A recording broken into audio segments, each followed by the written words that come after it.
ayisho. Awuzange usungitshela nanokuthi uyiwele ngazi ubhuti ngoba nakuseshonile. Uma umuntu angazi endaweni ukuthi mina nawe.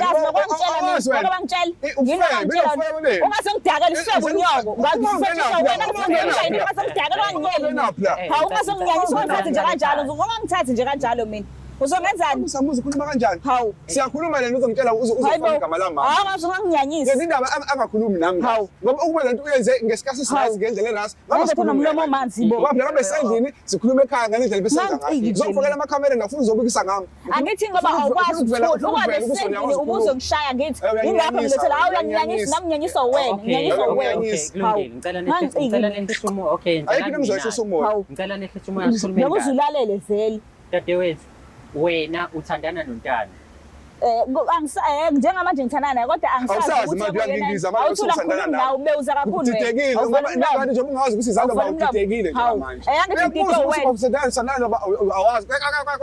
Awuvala umlomo kakhulu nawe umnyanyiso wena ongijwayele kabi. Ngoba akekho lo mfowethu njengamanje. Angithi ngoba ukhuluma kakhulu ngawuzungenzela lutho ke manje uzongenzani sukuba phela uzongenza manje. Angijwayele kabi mina uzongenzani woza. Baba, hawu wena uvungicika mina avuzenza into eyinkinga ngikulethe amantanga bakho shaya phela sis amawele lawa ngani usho njalo ngaze ngoba sekushonile shuthi bengilala nawo u2 shuthi ngilale nawo u2 mhlawumbe kwasina soba usutha kwalo lengana ngene ezinomfowethu